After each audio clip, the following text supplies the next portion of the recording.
tak jednoducho už len kontrolujem, alebo teda pozerám možno aj ten technický stav. Veľakrát už aj laik si vie niektoré veci všimnúť, ale sú aj napríklad špecializované firmy, ktoré s tým vedia pomôcť, ktorí teda si kúpili povedzme naozaj nejaký prémiový väčší byt niekde v centre Bratislavy v nejakom developerskom projekte, prémiovom, a jednoducho majú týždeň na to, aby sa rozhodli pre klientské zmeny, lebo ich developer strašne tlačí. Je úplne jasné, že nevieme to, ako keby ani developer to nevie úplne predvídať, hej, ale niekedy naozaj za možno za pár nejakých drobných úprav si tak nejako klient myslí, že to bude taká nejaká normálna cena, hej, a tá cena je dosť akože pocitovo akože vysoká.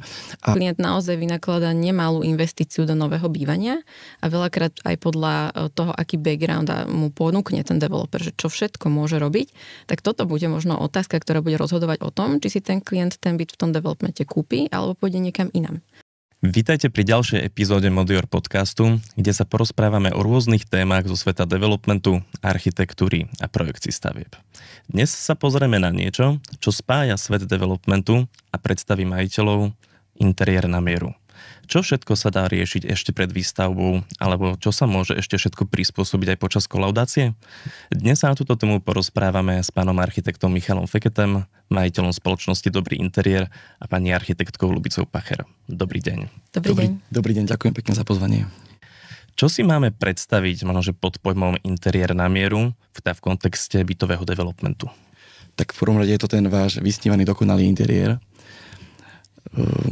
kde naozaj všetko v tom interiéri je presne tam, kde má byť, a je to maximálne prispôsobené vám ako klientovi, ako užívateľovi toho priestoru. V našom ponímaní to predstavuje komplexný návrh interiéru, kedy sa venujeme tomu dizajnu presne podľa vašich požiadaviek, ale zároveň netreba zabúdať na to, že za tým krásnym dizajnom a na tých fotorealistických vizualizáciách, ktoré tvoríme, je množstvo technických profesijných záležitostí, ktoré je potrebné komunikovať developerovi, aby ten výsledný byt, na ktorého kľúčiky čakáte, mal presne všetko pripravené tak, ako ten návrh požaduje. Záujem o interiér na mieru rastie. Prečo podľa vás zákazníci vyhľadávajú práve túto možnosť? Máte pravdu, rastie ten záujem o návrh interiéru. Myslím, že to úzko súvisí aj s tým stavebným boomom, ktorý stále jednoducho pretrváva. Tých bytov stále na trhu pribúda. Developeri stávajú nové a nové projekty a jednoducho mám tak pocit, že čím ďalej viac klienti uvedomujú tú pridanú hodnotu toho architekta a to, ak ho oslovia čím skôr, aby sa spolu pustili do toho interiéru na mieru. Dôležité je vlastne aj tá koordinácia všetkých tých profesí, nielen v rámci toho návrhu, ale v rámci aj toho developera, že to, čo my akoby nejako navrhneme, treba pretaviť potom do tých technických výkresov, ktoré my dodáme developerovi a on ich zapracuje na stavbe. Treba povedať, že ten dopyt je naozaj značný a klienti si vyberajú nielen svoje budúce vysnívané bývanie, ale aj častokrát investičné príležitosti. Pri týchto investičných príležitostiach sa stretávame častejšie tiež s požiadavkami od klientov toho nášho komplexného návrhu, práve preto, že tá hodnota tej nehnuteľnosti s interiérom na mieru je niekde úplne inde na trhu, ako keby napríklad ten interiér tam nebol a je to zariadený nejakým sektorovým nábytkom. Takže sme radi, že klienti aj pri takýchto investičných príležitostiach si vyberajú nás a my im vieme tým pádom odovzdať hotové dielo, kde už priamo môžu na základe fotiek z našich realizácií hľadať nových nájomníkov a teda môžu na tom investične získavať. Ešte by som doplnil, že práve pri tých málometrážnych bytoch, kde je veľakrát teda na prenájom, tak je veľmi dôležité, ešte dôležitejšie sa pohrať s každým jedným metrom, doslova centimetrom štvorcovým, a toto je takisto tá pridaná hodnota architekta, keď do toho vstúpi a naozaj vymyslí absolútne všetko v tom interiéri, aby jednoducho fungovalo, aby aj pri tých málo metrov bol priestor v tom byte na všetko, čo potrebuje aj ten potenciálny nájomník, ale takisto aj bežný rezident na bývanie. Už sme sa rozprávali v podstate, že je dobre začať riešiť ten interiér počas výstavby. Aké výhody by to prinášalo, alebo aké výhody to prináša? Tých výhod je hneď niekoľko. V podstate Prvou a najväčšou výhodou je takéto maximálne prispôsobenie. Presne to, čo sme spomínali, že prispôsobiť to vašim potrebám. Čiže odvíja sa to už od prípadnej zmeny dispozície samotného bytu, lebo to je to prvé, podľa čoho si klienti vyberajú svoju nehnuteľnosť. Už si tam tak predstavujú to, ako tam budú bývať, kde čo sa nachádza a tak ďalej. Čiže ak tam je niečo, čo je potrebné trošku upraviť, tak tomu sa venujeme ako prvému. A ďalej, podľa tých požiadaviek nastavujeme všetky ostatné profesie, ktoré napríklad developer ešte potom má tu možnosť zapracovať do projektu tak, aby to bolo už pripravené. A ešte veľkou výhodou, treba povedať, je možno tou najväčšou, že ten proces, kedy čakáte na odozdanie kľúčov od bytu, v tom procese alebo v tom čakacom procese vypracujeme celý projekt interiéru a keď dostanete kľúče, tak jednoducho na druhý deň sa môžu montovať nábytky, môže sa jednoducho realizovať. Čiže vo finále šetríme klientovi čas a aj peniaze. V podstate dizajnera alebo teda interiérového architekta môžeme zapojiť do procesu určite aj skôr a určite aj neskôr. Kedy je na to ten ideálny čas? Jednoducho určite čím skôr a presne preto, že ak sme teda v nejakom procese developerského projektu, tak naozaj čím skôr sa na to pozrieme, tým skôr veľakrát napríklad vieme ešte stihnúť klientské zmeny, ak ich developer ponúka, začať na nich pracovať. Ak sú klientské developerské zmeny, teda jednoducho klientské zmeny spravené, tak vieme vypracovať kompletný projekt interiéru. Ako som spomínal, v čase, keď klient dostáva kľúče, tak je vlastne všetko hotové a môžeme začať realizáciu interiéru. Ak nás osloví neskôr, napríklad už dostal kľúče, jednoducho tak teraz celý ten proces ešte len začína. To znamená, že začíname projekt interiéru, všetky výkresy, nábytkov na mieru. A toto trošku potom predĺžuje a vyslovene, že 3-4 mesiace na sa čaká napríklad na projekt a tie 3-4 mesiace sa už mohlo bývať. Jasne, rozumiem. To znamená, že v podstate veľa vecí sa dá ovplyvniť ešte počas výstavby. Ktoré sú asi také tie najväčšie alebo najčastejšie, ktoré sa dá ovplyvňujú? Tak v podstate ten posun tých priečok, prispôsobenie inštalácií, lebo častokrát sa stretávame pri moderných novostavbách s novými technológiami, ktoré skomfortňujú život obyvateľov, napríklad chladené stropy a podobne, ale tu je už potrebné práve vopred myslieť na tie pozície svietidiel, kde sa čo bude nachádzať, lebo už tá dodatočná úprava neskôr je veľmi problematická a častokrát aj nemožná. Takže tam na to treba dávať pozor a riešiť to čo najskôr sa dá. To znamená, že v podstate určite klient ešte v podstate si musí dať pozor na veľa vecí v byte, ktorý ešte není skolaudovaný. Na čo všetko by si mal dať pozor? Ktorom ešte nie je skolaudovaný, ale má už k nemu napríklad prístup. To znamená, že to sú tzv. Predobliadky, je to tesne pred kolaudáciou a tam sú dve možnosti. Či už klient, či teda boli zapracované klientské zmeny a mal tú možnosť a dal si ich zapracovať, aj napríklad vďaka architektom, ktorí mu s tým pomohli, alebo teda vyslovene je na predobliadke bytu, ktorý kúpil napríklad neskôr a nemal jednoducho možnosť vstupovať do tých klientských zmien. Vtedy samozrejme by som si všímal, že či ten interiér, či ten byt teda jednoducho v tom aktuálnom stave je pre mňa vyhovujúci. Okay? Lebo ak sme robili klientské zmeny, tak sme si všetko prispôsobili pre svoje potreby a vtedy už iba kontrolujem, či je všetko tam, kde proste malo byť podľa klientských zmien. Ak som na to nemal čas vopred, tak jednoducho už len kontrolujem alebo teda pozerám možno aj ten technický stav. Veľakrát už aj like si vie niektoré veci všimnúť, ale sú aj napríklad špecializované firmy, ktoré s tým vedia pomôcť a viete si takúto firmu prizvať, ktorý vám vlastne skontroluje naozaj odborne ten interiér, či je to všetko v poriadku. Možno, že s akými požiadavkami prichádzajú za vami najčastejšie klienti a prípadne, že čo im odporúčate? Tak v prvom rade prichádzajú za nami urobiť si s požiadavkami vytvoriť si ten interiér úplne pre seba. A teraz jednoducho je otázne, že ako veľmi vie developer v tomto nejako byť súčinný a čo nám všetko vlastne ako keby dovolí. Veľakrát už na začiatku konzultujeme s klientom vôbec výber bytu. Či je tento alebo tento byt pre ňoho jednoducho správny. Hej? Že keď je to dvojizbový byt a on má predstavu, že z neho urobí štvorizbový napríklad po klientských zmenách, tak ho tam hneď stopneme, že to nie je úplne reálne možné. Ale jednoducho prichádzajú normálne so svojimi požiadavkami, chcú jednoducho dokonalý interiér presne pre seba na mieru. Môže byť v podstate riešenie interiéru dostupné aj v projektoch nižšej alebo strednej triedy? Treba povedať, že je to prémiová služba.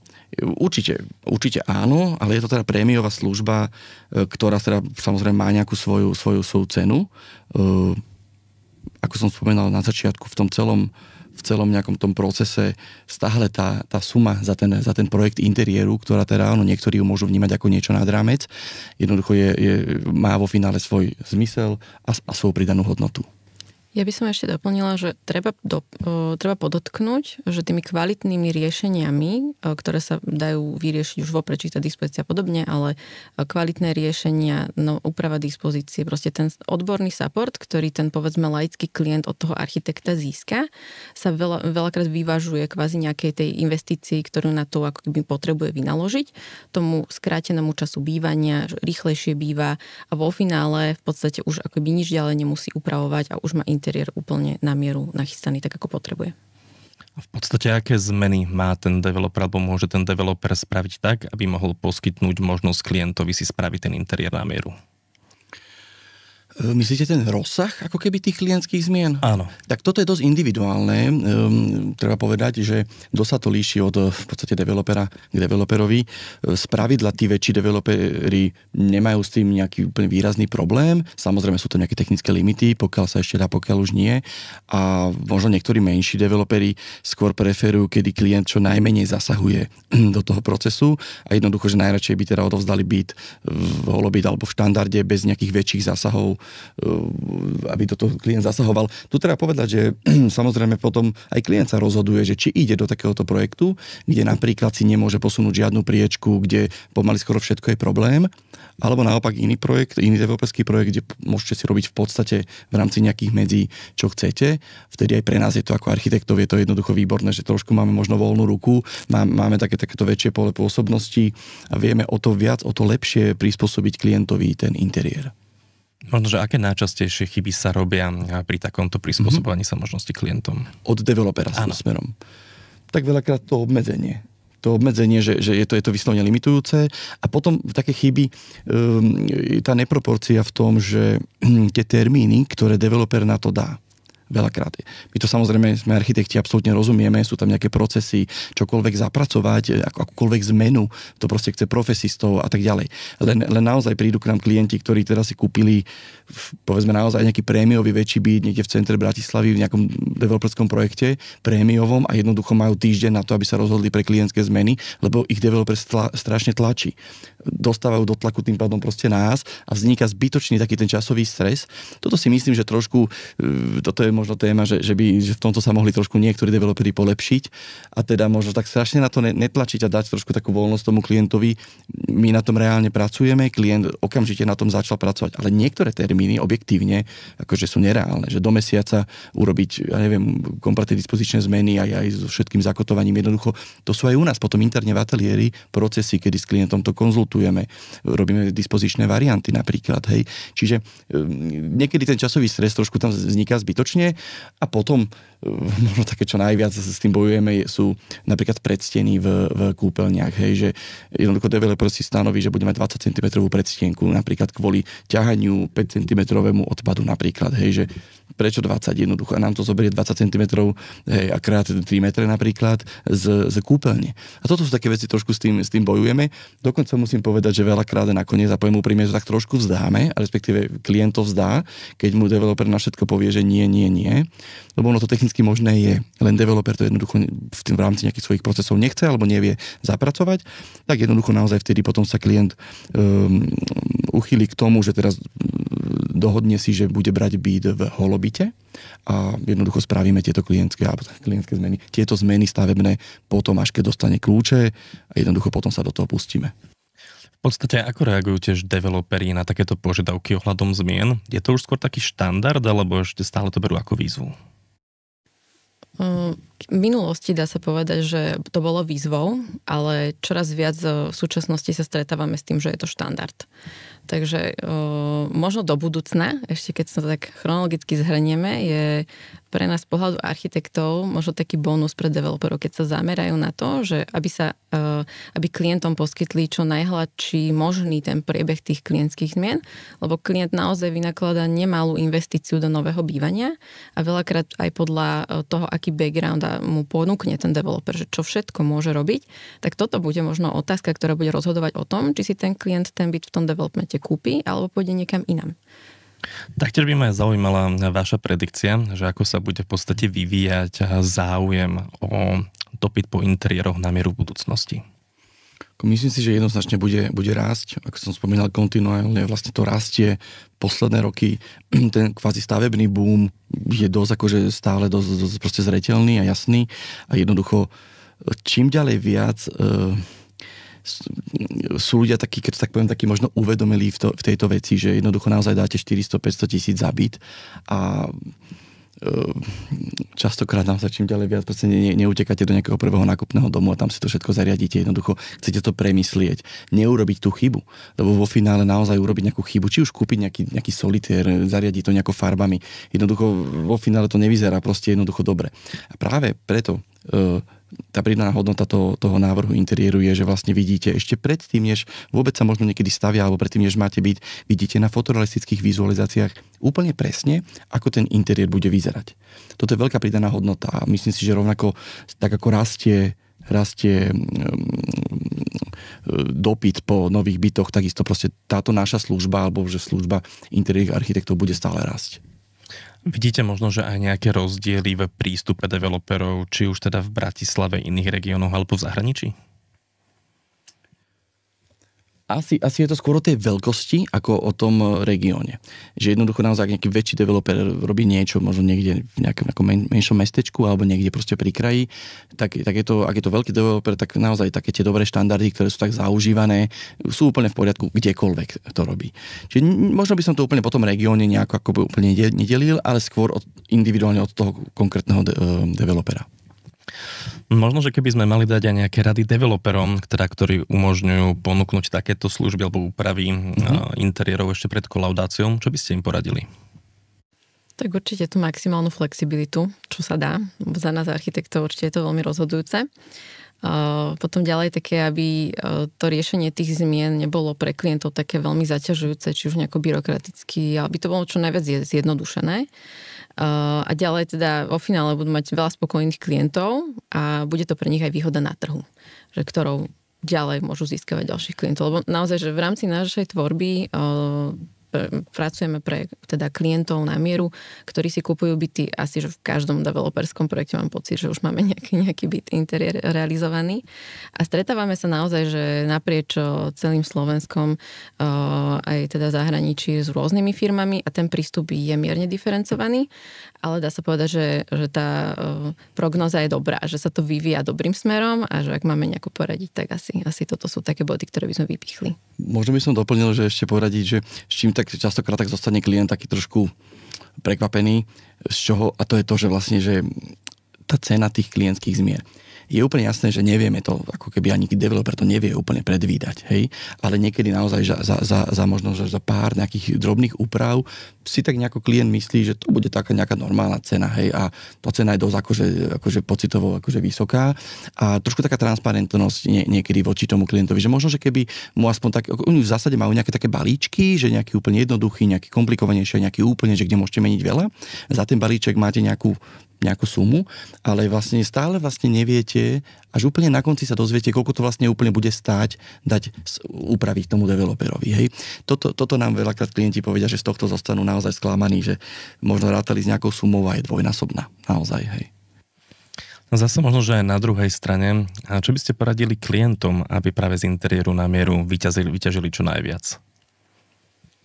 Tak v prvom rade čo sa týka termínov, tak osloviť architektov v tých prvých fázach, v podstate počiatku projektu, alebo keď si vyberajú nehnuteľnosť. A ako náhle si teda vyberú nehnuteľnosť, podpíšu nejakú zmluvu, idú dokúpy, tak už to je ako keby ten čas, kedy nás môžu osloviť. My vieme, s developerom už vždy komunikujeme, riešime nejaké podklady a tak ďalej. A sme súčinní pri tom celom procese, už pri zadaní klientských zmien, potom ako klient dostane kľúče a plynulo sa prejde k realizácii a potom už vlastne my odovzdávame kľúčiky hotového zrealizovaného interiéru, kvetinky sú vo váze a klient si už len rozbalí kufrík a môže bývať. Takže asi by som povedala, že tá súčinnosť a kvázi taká tá komplexná služba je najväčší benefit, ktorý klienti môžu z toho interiéru na mieru získať. Na čo si má aj samotný klient dať pozor pri výbere, teda architekta, ohľadom interiéru na mieru? Tak je to prémiová služba a určite byť na mieste klienta si teda naozaj tak trošku preklepnem toho architekta, to interiérové, to architektonické štúdio. Samozrejme na viacero vecí. Možno by som na začiatok povedal, že nie všetko sú pekné obrázky. Naozaj veľa interiérových štúdí sa primárne prezentuje fotorealistickými vizualizáciami, čo je super, ale osobne by som si určite išiel trošku viacej do hĺbky. Pozeral by som si realizácie, projekty, ktoré ten ateliér má za sebou. Zisťoval by som, či má pod sebou všetky profesie, ktoré budem potrebovať pri tom interiéri. Poviem úprimne, že aj tá veľkosť toho ateliéru je úplne iné, keď je to ateliér od 2 ľudí a keď je to ateliér s 12-15 architektmi, inžiniermi. Takisto, či vie ten ateliér koordinovať naozaj všetky tie profesie, ktoré potom neskôr prídu. My konzultujeme so statikom, riešime dispozičné zmeny. Tiež treba povedať, že veľa ateliérov dneska naozaj je postavená na tom, že tam chýba tá technická stránka. Tie obrázky sú pekné, ale keď prichádzate potom ďalej už do tých diskusí s nimi, tak jednoducho vôbec nevedia niektoré aj také tie elementárne veci. Čiže na toto by som si dal veľký pozor a možno by som sa neulakomil na nejakú lacnejšiu službu, ale práve na tú komplexnosť, čo ten ateliér ponúka. Z pohľadu klienta netreba sa bať klásť otázky. Naozaj, že prísť na stretnutie s tými architektmi, jednak navnímať ich tvorbu, ako pracujú, čo pracujú, ako sa prezentujú, ale naozaj, že pýtať sa na čokoľvek. No, sme profesionáli v tom, čo robíme, takže ako nebojíme sa odpovedať naozaj na všetky otázky našich klientov, nech už sú naozaj z akéhokoľvek súdka. A možno aj prezentácia samotného ateliéru na sociálnych sieťach, alebo taká celková prezentácia, že ako na toho klienta pôsobí. My si na tom naozaj, že zakladáme, prezentujeme reálne to, čo na realizáciách robíme, že odkrývame taký ten povestný závoj toho zákulisia a ukazujeme naozaj, že tí klienti vidia, čo robíme priamo na bytoch, priamo na domoch, ukazujeme realizácie v jednotlivých štádiách tej tvorby, či už napríklad aj zo života u nás v ateliéri nášho tímu, alebo potom aj výsledne aj práce s našimi dodávateľmi priamo na mieste.